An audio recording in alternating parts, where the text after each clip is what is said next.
Today on my bench I have the coveted Fender Jagstang designed by Kurt Cobain himself. This is a 1996 made in Japan model that was dropped off to me by my good friend Chrissy. This nearly 30-year-old guitar has seen it all and is in serious need of a day at the spa. Now, all apologies, but it doesn't exactly smell like Teen Spirit.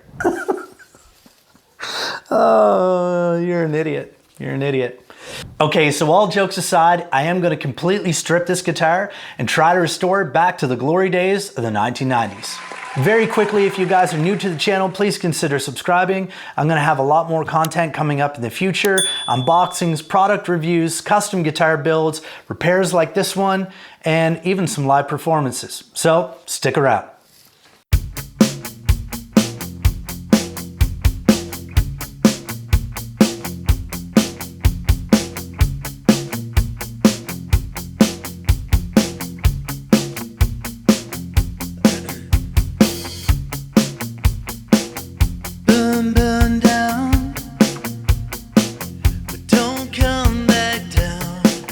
Alright, so I got a lot of the plating all taken off so far, and I gotta tell you, it is a mess inside. It may not look that bad in the video clips that you can see from this camera and my overhead camera, but there's a lot of corrosion in here.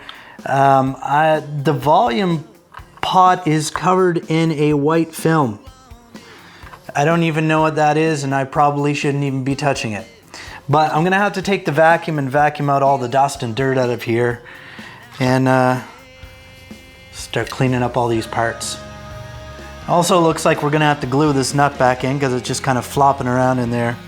I think I'm gonna take the neck off and get that out of the way so I can focus on the body.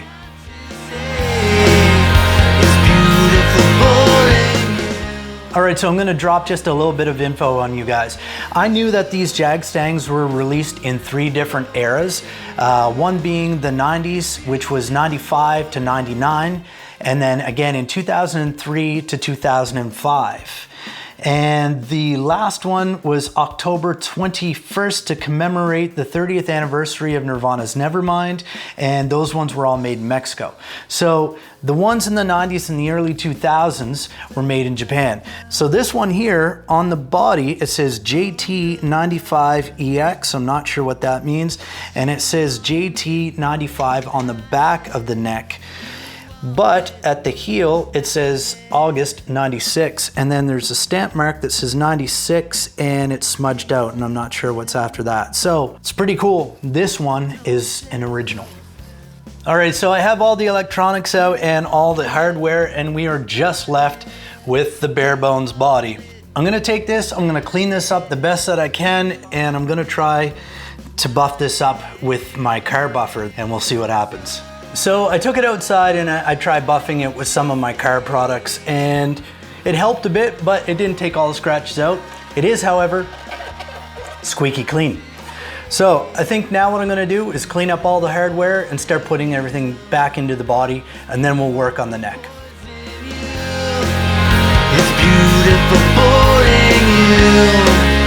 It's beautiful boring you.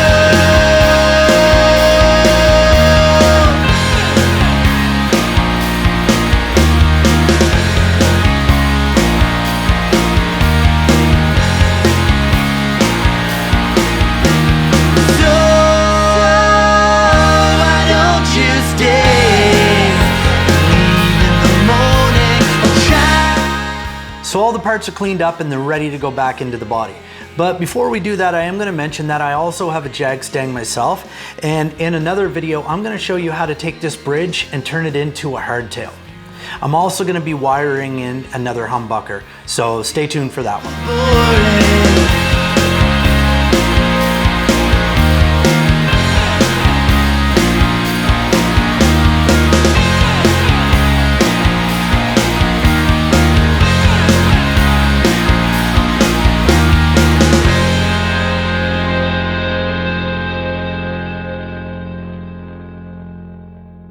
So now we have everything all put back together, and the last thing that I'm really gonna do on this guitar before I set up the bridge with the new strings on is I'm gonna take some masking tape and I'm gonna mask off all the frets, and I'm gonna give them a very, very fine sand and polish them with a Dremel.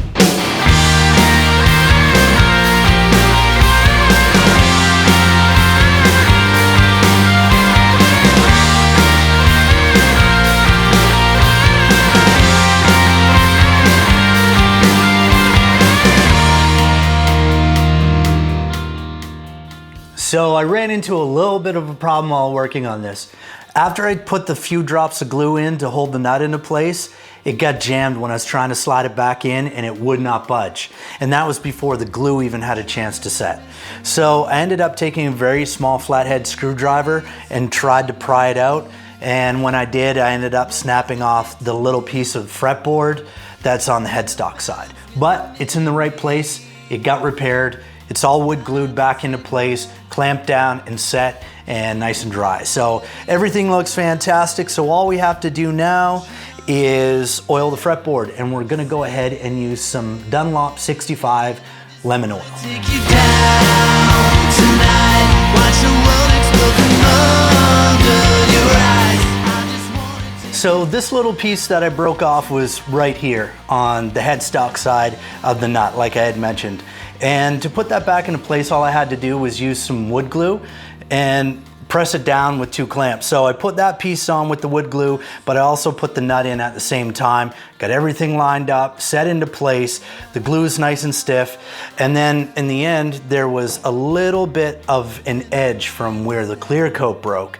So all I did was tape the line off and then fine sand it and brought it back to a nice old polish. And it's nice and smooth. You can still see a little bit of the break in the clear, but it's repaired and it's good to go. All right, so this entire guitar has been disassembled. All the parts have been cleaned up, except for the tuners, because they're good as they are on the headstock. But I fixed everything else. I broke some stuff, I repaired that, oiled the fretboard, everything is good to go. So now the final step, to get these D'Addario 10s on and give this thing a setup. I am seriously having the worst time with this guitar, and this is my own stupidity. I haven't changed one of these in probably 11 years, I'd say. These aren't like the Gretches where there's some Gretsch models where the strings come up and over. These ones go in and under. I was wondering why they weren't making contact with the bridge. Oh. All right, so I guess I'm gonna take the strings off and put them underneath. I just wanna take you down tonight, watch the stars explode. So I got the strings on the right way and it's all strung back up. So listen, go easy on me guys. These things happen, especially when you're fixing things, when you're working on stuff, and when you're making videos. I'm still pretty new at all this and I'm having a lot of fun, so go easy on me on the comments section, all right? All right, so the next step, we're gonna tune this up to pitch and then we're gonna check the string height. And to get that, I'm gonna use my D'Addario string height gauge and a little Allen key.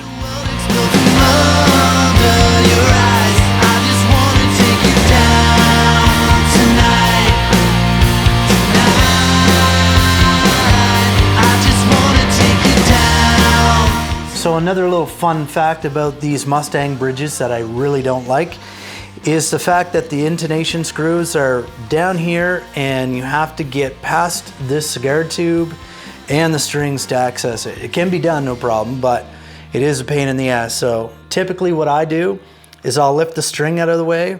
When I get it close, I know if it needs to go back or forward, and then I'll adjust it a little bit, put the string back on, tune it up to pitch, and then check it. All right, this thing is all intonated and it went very well and I'm extremely happy about that. I also took my Nomad truss rod gauge and I checked the relief and it was perfect. So just a few quick tips on setting up bridges like this. These sit on 2 contact points and they rock back and forth. Now, when you go to set up your intonation, you wanna make sure that they're nice and centered, and you can also lift off these strings to relieve the tension for when you're trying to turn the screws. Because like I said, it's very hard to get the Phillips screwdriver in there to adjust it. So little adjustments at a time, put the string back, check the bridge, make sure that it's centered, and you're good to go. Because I can't play any Nirvana without getting a copyright strike, I'm just gonna play some random 90s-esque kind of riffs. Let's try it out.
See you guys in the next one.